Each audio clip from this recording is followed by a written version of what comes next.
అమ్మా తెలుగు తల్లి, ఈ వేళ నేను బతకాలంటే జీతం జీవితం రెండూ కూడా ఇంగ్లీష్ తోనే ముడిపడున్నాయమ్మా.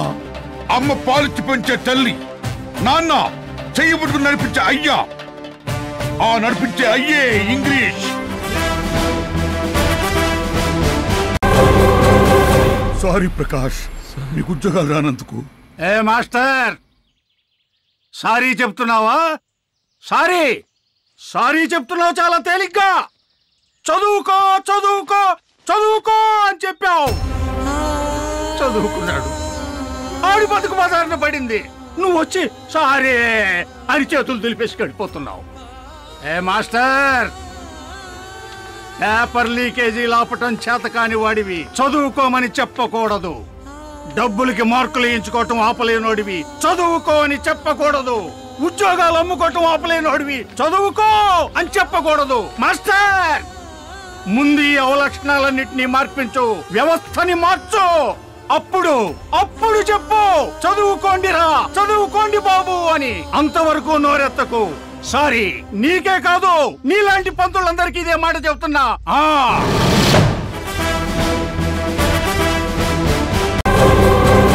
డబ్బు సిద్ధం చేస్తానన్నావు కదా నాన్న, కాలేజ్ ఫీజుకి డబ్బు ఇస్తావనన్నా?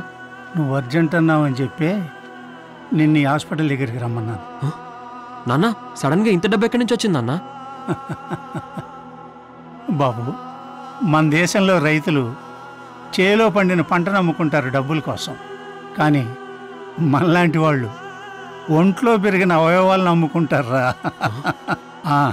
అందుట్లోంచి కొంత నీ చదువు కోసం ఇచ్చా బాబు. రే నాన్న, ఏ బిల్ గేట్స్కో, ఏ స్టీవ్ వాకో, ఏ మహామహాకోటీశ్వరుడికో ఈ గుండె ఊపిరితిత్తులో ఈ కాలేయమో అవసరం అనుకో.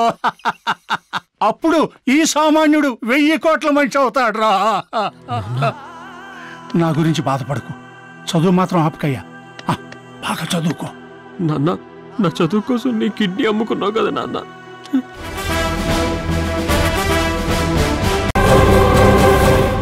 తెలుగు మీడియం పెట్టారు.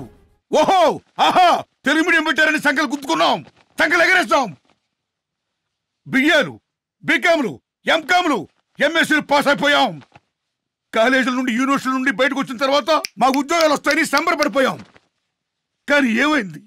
ఇంటర్నేషనల్ లింక్ లాంగ్వేజ్ ఇంగ్లీష్లో ఉండడం వల్ల ప్రశ్న పత్రాలు మా అందరికీ ఇంగ్లీష్లో కమాండ్ లేకపోవడం వల్ల మేమందరం ఫెయిల్ అయ్యాం.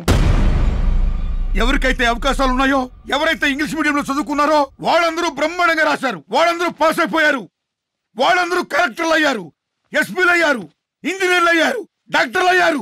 మహాద్భుతంగా బ్రహ్మాండంగా ఉద్యోగాలు సంపాదించి పైకొచ్చారు.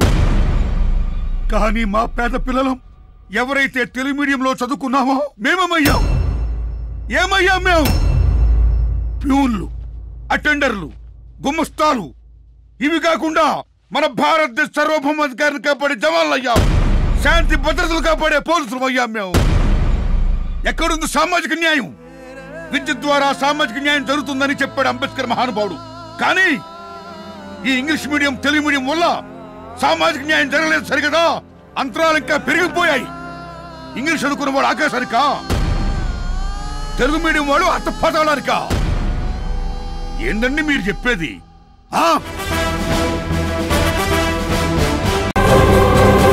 గవర్నమెంట్ యూనివర్సిటీలో నాకు చదువు సాగదు. ఆ నాగభూషణం గారు ప్రైవేట్ యూనివర్సిటీలోనే నేను చదువుకుంటాను. అక్కడైతే నా చదువు బాగుంటుందని నువ్వు ఏడిస్తే నా కిడ్నీ కూడా నేను చదివించాను రా. అలాంటిది ఇప్పుడు ఆ నాగభూషణం గారే పిహెచ్డి డిగ్రీ ఇచ్చి సన్మానం చేసి నీకు ప్రొఫెసర్ ఉద్యోగం ఇస్తానంటే నాకు అంటావా? నా అంతరాత్మ ఒప్పుకోవడం లేదు నాన్న. ఏంట్రా నీ అంతరాత్మ?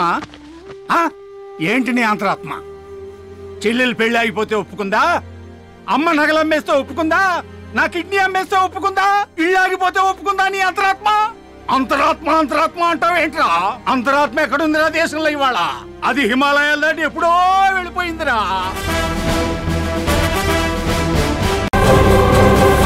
మన సంస్థలో ఇక నుంచి A grade, B grade, C grade, D grade ఆ రకంగా మనం గ్రేడ్లను నిర్ణయిస్తూ ఫీజులు పెంచుకుంటూ పోవాలి. Okay sir. ముందుగా డి గ్రేడ్. డి గ్రేడ్ అంటే పేదవాళ్ళు, వాళ్ళకి పెంచాలి. అవునండి. ఇక సి గ్రేడ్కి వచ్చేసరికి మధ్యతరగతి కుటుంబీకులు, వాళ్ళకి పెంచాలి. అవునండి. B grade. బి గ్రేడ్కి వచ్చేసరికి పోలీసులు, కలెక్టర్లు, రెవెన్యూ డిపార్ట్మెంటు, రాజకీయ నాయకులు వీళ్ళంతా అవసరం. ఆయన వీళ్ళకి పెంచాలి. ఇక ఏ గ్రేడ్కి వద్దాం. ఏ గ్రేడ్ లో ఎవరున్నారు? మిలియనీర్స్, బిలియనీర్స్, కోటీశ్వర్లయ్య. వాళ్ళందరి దగ్గర డబ్బులు కుప్పలు కుప్పలుగా ఉన్నాయి. వాళ్ళకి ఏ గ్రేడ్ ప్రకారంగా మనం ఫీజులు పెంచేయాలి. వాళ్ళ పిల్లలకి కెఫ్టేరియా, 7 స్టార్ హోటల్ ఫెసిలిటీస్ కల్పించాలి. జామ్ ధూమ్ అనిపించాలి. అంత హైఫైగా ఉండాలి. అవును సార్. ఎందుకంటే వ్యాపారం, విద్యా వ్యాపారం. You are under arrest. నన్ను అరెస్ట్ చేస్తారా? Yes. ఏం నేరం చేశానని నన్ను అరెస్ట్ చేస్తారు? In Murthy Bhushanam University, there is a major paper leakage, and now it's all over News India. Is that sufficient, or you want more? Constable, Sankaleve. Yes, sir.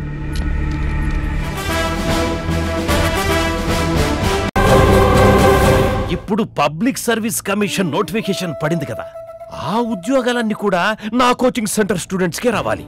నీకు తెలుసు కదా, ఈ మధ్య చాలా రాష్ట్రాల్లో గ్రూప్ ఎగ్జామ్స్ పేపర్లన్నీ విచ్చలవిడిగా leak అయిపోతున్నాయి. It's all common you know.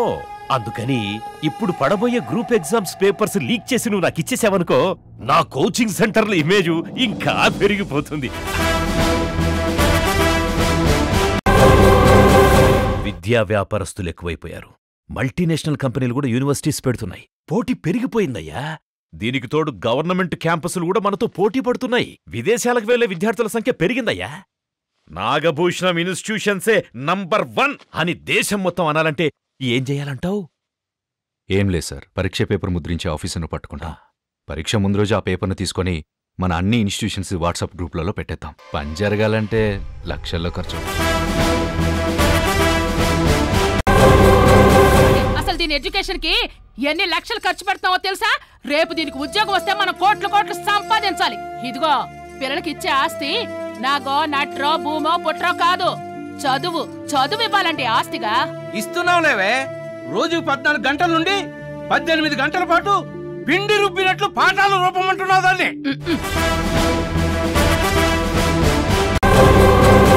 దీనమ్మ ప్రైవేట్ చదువులు. ఎంత వయసున్న పిల్లల దగ్గర నుంచి యేసు ప్రభు శిలువ మోసినట్లు బ్యాగులు మోసి మోసి బాల్యంలో ఉన్న సరదాలన్నీ కోల్పోతున్నారే.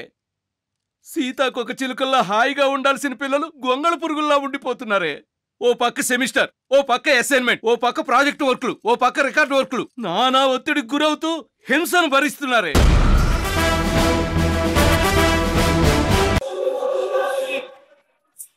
రిజర్వేషన్లు ప్రతిభాశక్తిని పాడు చేస్తాయని పడిగ విప్పితివి, పాడు చేస్తాయని పడిగ విప్పితివి.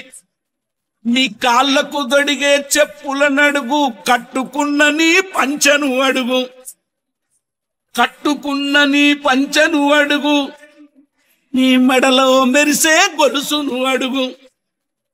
ప్రతిభ యవ్వని బలరా, ప్రతిభ యవ్వని సొత్తుగాదురా, చెమట సుక్కలా నెత్తురు గురుతులు. సైరా సై సై బలరా, బలి బలి మా పబ్లిక్ సెక్టరును పాతర వేస్తారా, ప్రైవేటు సెక్టరుకు పండుగ చేస్తారా, మా రిజర్వేషన్లు ధ్వంసం చేస్తారా. మా కాలె కడుపు బలె, కాలె కడుపు బలె, కాలె కడుపు ఒరే, మా కాలె కడుపు మీద ఈడ్సి తన్నుతారా. కబర్దారు కొడుకో నీ పాపం వండింది, ఒరే కబర్దారు కొడుకో నీ పాపం వండింది.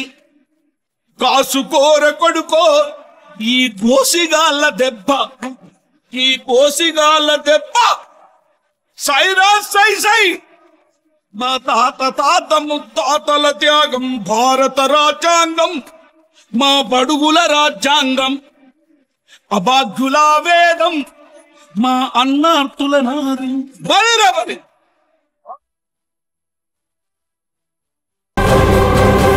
సారీ ప్రకాష్, నీకు ఉద్యోగాలు రానందుకు. ఏ మాస్టర్, సారీ చెప్తున్నావా? సారీ సారీ చెప్తున్నావు చాలా తేలిగ్గా. చదువుకో చదువుకో చదువుకో అని చెప్పావు, చదువుకున్నాడు. వాడి బతుకు బజారున పడింది. నువ్వు వచ్చి సారే అని చేతులు దులిపేసి గడిపోతున్నావు. ఏ మాస్టర్, పేపర్ లీకేజీలు ఆపటం చేతకాని వాడివి చదువుకోమని చెప్పకూడదు. డబ్బులకి మార్కులు వేయించుకోవటం ఆపలేనోడివి చదువుకో అని చెప్పకూడదు. ఉద్యోగాలు అమ్ముకోవటం ఆపలేనోడివి చదువుకో అని చెప్పకూడదు. మాస్టర్, ముందు ఈ అవలక్షణాలన్నింటినీ మార్పించు, వ్యవస్థని మార్చు. అప్పుడు చెప్పు చదువుకోండిరా, చదువుకోండి బాబు అని. అంతవరకు నోరెత్తకు. సారీ, నీకే కాదు నీలాంటి పంతులందరికీ ఇదే మాట చెప్తున్నా.